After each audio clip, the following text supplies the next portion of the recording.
Sejam todos bem-vindos e bem-vindas a mais um vídeo do programa Às 10 mais do dia. Hoje é sexta-feira, 11 de setembro, e eu convido vocês todos vocês, para participarem de mais esse vídeo. Nós vamos conferir a partir de agora os seguintes destaques. Em seguida, vamos trazer também as principais informações do dia. Celso de Mello determina depoimento presencial de Bolsonaro sobre suposta interferência na Polícia Federal. Nós vamos trazer esses detalhes em instantes e vamos conferir muito mais ainda. Polícia procura pastor suspeito de invadir e furtar 50 mil reais de Igreja Católica lá em São Paulo. Cristiane Brasil e secretário de Educação, isso lá do Rio, pegavam propinas em espécie e integravam o núcleo político do grupo criminoso. Nós vamos trazer esses detalhes e vamos conferir. Com quase 130 mil mortos por Covid-19, Bolsonaro diz que o Brasil está praticamente vencendo a pandemia. Gente, uma notícia daquela que já foi até tema de filme, acho que muita gente gostou, mas tem um caso muito parecido lá em Minas Gerais. Cachorro espera em frente de hospital, isso lá de Nova Lima, na Grande Belo Horizonte, por dono que morreu já há anos. Nós vamos trazer essa história. E polícia apreende R$ 54.400 em cédulas falsas de 100 enviadas para Fortaleza. Isso veio pelos Correios.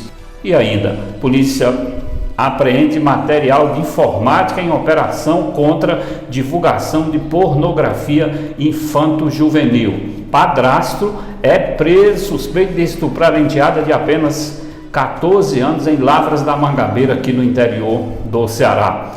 Aulas presenciais na rede estadual do Ceará, estudantes do ensino médio devem retornar primeiro. Essas são informações da Secretaria de Educação do Estado. Infectologista afirma que possível volta de público aos estádios é irresponsável e impensável. Nós vamos tentar entender um pouquinho o que pensa esse infectologista sobre essa situação.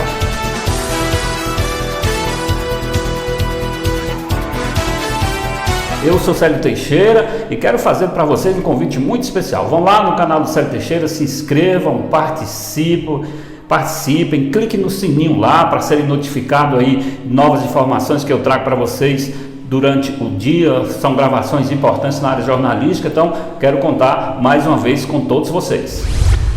O ministro Celso de Mello do Supremo Tribunal Federal determinou nesta sexta-feira, hoje, portanto, que o presidente Jair Bolsonaro preste depoimento presencial no inquérito que apura se houve interferência na Polícia Federal. Ele negou que o presidente tem direito a ser interrogado por escrito.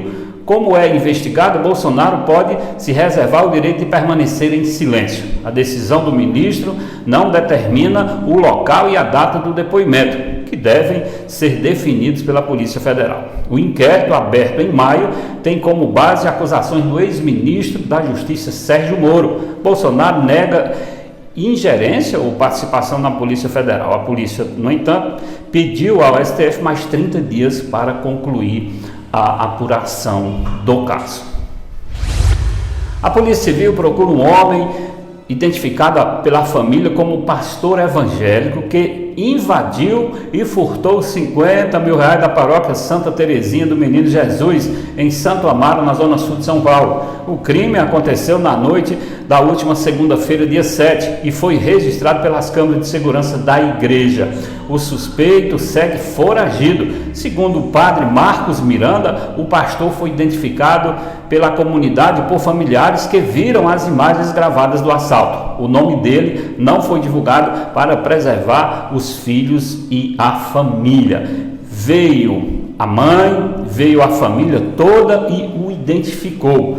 Me informaram que ele é pastor em uma igreja evangélica e oscila entre a vida de Deus e o vício das drogas, contou ao padre estas informações. A família trouxe todas essas informações. Bom, gente, ao detalhar a denúncia apresentada entre 25 pessoas por supostos desvios de contratos de assistência social do governo do estado e na capital fluminense entre 2013 e 2018, o Ministério Público do estado, lá do Rio, apontou que a ex-deputada e candidata à prefeitura Cristiane Brasil e o secretário estadual de Educação Pedro Fernandes faziam parte do núcleo político de uma organização criminosa que fraudou licitações de quase 120 milhões de reais. Segundo os investigadores, tal núcleo era responsável por viabilizar fraudes em licitações de suas respectivas pastas e prorrogar os contratos fraudulentos mediante recebimento de propina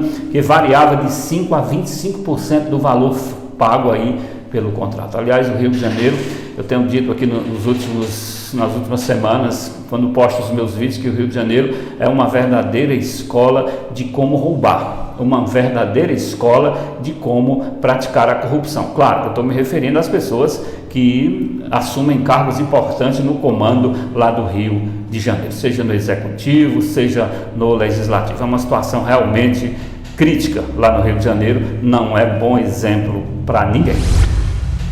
No dia em que o Brasil deve chegar à marca de 130 mil mortes por Covid-19, o presidente Jair Bolsonaro afirmou que o país está praticamente vencendo a pandemia e será um dos menos afetados do mundo pelas suas consequências econômicas. Estamos praticamente, palavras dele, viu gente? Estamos praticamente vencendo a pandemia. O governo fez tudo para que os efeitos negativos da mesma fossem minimizados, disse Bolsonaro durante visita a obras da Ferrovia da Integração Oeste-Leste na Bahia.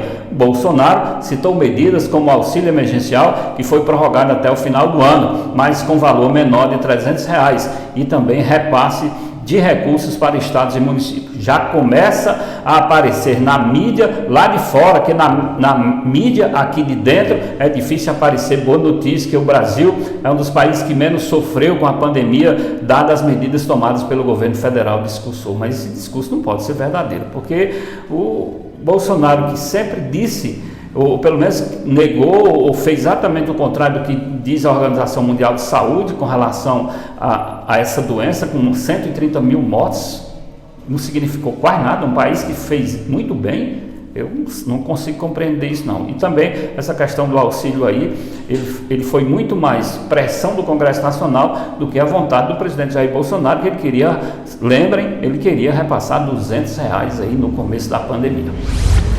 Gente, essa história é bem interessante. Eu sei que vocês lembram de um filme que tem mais ou menos este pano de fundo, mas é um fato real que acontece lá em Minas Gerais. O cachorro vira-lata Negão está há anos em frente ao Hospital Nossa Senhora de Lourdes, no centro de Nova Olinda, que fica na região metropolitana de Belo Horizonte.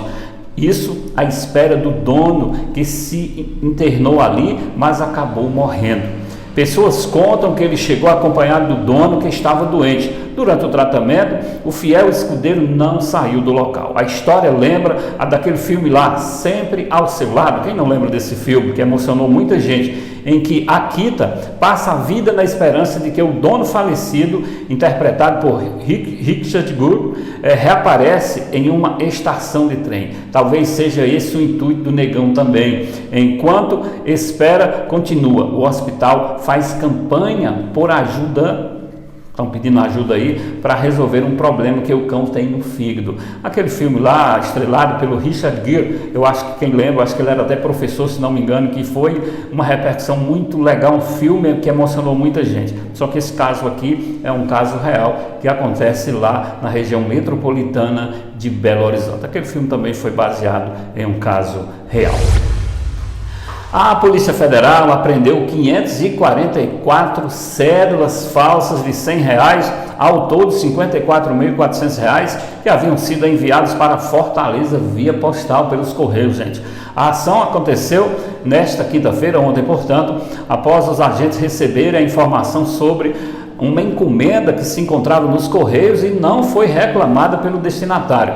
De acordo com a Polícia Federal, essa é a maior apreensão de notas falsas ocorridas no Ceará neste ano de 2020. As notas falsificadas são oriundas do estado de São Paulo. Segundo a polícia, os agentes prosseguem com a investigação para tentar identificar o destinatário e o emitente da encomenda.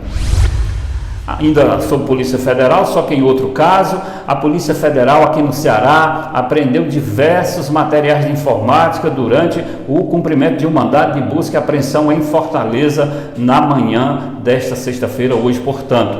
Ninguém ainda foi preso. A ação faz parte da Operação Arquivo Proibido, que tem o objetivo de combater a posse e divulgação de imagens ou vídeos de pornografia infanto-juvenil. Em uma outra ofensiva da operação no dia 20 de agosto deste ano, policiais federais, ao cumprir um mandato de busca e apreensão na cidade, prenderam em flagrante um homem de 25 anos no momento em que transmitia imagens de crianças e adolescentes em cenas de abuso e exploração sexual. Me parece que tem gente que continua achando que isso é brincadeira, ou então não vale nada mesmo, tem que ir para a cadeia.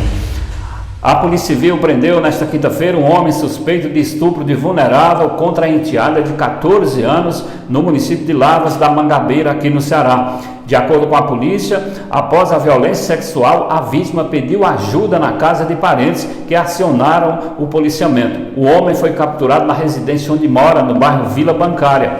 Após a prisão, o padrasto foi encaminhado para a Delegacia Municipal de Lavras da Mangabeira. Na unidade policial, foi autuado em flagrante por estupro com continuidade delitiva. O caso segue em investigação ainda pela polícia. Uma das questões mais discutidas com a reabertura das atividades no Ceará é a volta às aulas. Eu acredito que não seja só no Ceará, mas em todo o país, essas aulas presenciais nas redes públicas e também privadas. Enquanto parte do ensino infantil já retornou nas escolas estaduais, ainda não há data definida, por enquanto, pela Secretaria de Educação, a SEDUC. Mas, segundo a vice-governadora do estado, Isolda Sela, a volta deve começar pelos alunos do terceiro ano do ensino médio. Segundo Isolda, além do retorno presencial, que inicialmente será limitado a 30% da capacidade das instituições de ensino, um programa especial de reforço para os pré-universitários está sendo elaborado pela SEDUC. Palavras dela. Alunos do terceiro ano que se sentirem prejudicados e precisem de reforço nos estudos para tentar novamente, se não obtiverem sucesso no Enem e outros vestibulares, terão esse apoio, aponta a gestora, que já foi titular da Secretaria de Educação do Ceará, lá de Sobral. As projeções da volta de público aos estádios de futebol e a ideia de jogar com portões abertos ainda neste ano já é uma realidade nos bastidores de clubes e federações estaduais, como informou a imprensa cearense nos últimos dias. Porém, se depender da opinião dos especialistas em saúde, esse desejo vai ficar para depois. Para o infectologista Roberto da Justa, a possibilidade é arriscada demais no cenário atual da pandemia da Covid-19. A retomada de atividades que representam grandes aglomerações, como jogos de futebol com torcida, são um risco muito grande para a recirculação intensa do vírus na população. Eu agora vou discordar, não sou especialista, mas vou discordar porque é um ponto de vista.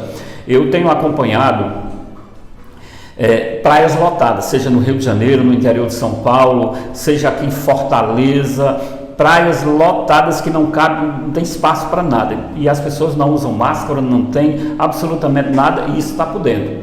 Jogo de futebol, não é preciso abrir o estádio inteiro, limita em 30%, 40%, 50% a capacidade dos estádios, obriga todo mundo a entrar de máscaras, quem for mantém uma distância social, faz um controle na entrada de forma muito rigorosa, que eu tenho certeza que é menos perigoso do que o que está acontecendo em praias por aí, Brasil afora. Na praia pode e nos estádios de futebol não pode. Eu acredito que esse pessoal aí precisam abrir um pouquinho a cabeça, porque o que está acontecendo nas praias do Brasil hoje são aglomerações e mais aglomerações sem uso de máscara, sem absolutamente nada. Um estádio, você tem condição de controlar a entrada, a quantidade de pessoas, o uso da máscara e ainda fazer o distanciamento social. Eu acho que precisa ser feita uma reavaliação com relação a isso. Eu, pelo menos, entendo diferente do que pensa esse infectologista aí. Bom, gente, essas são as informações, estamos fechando a semana.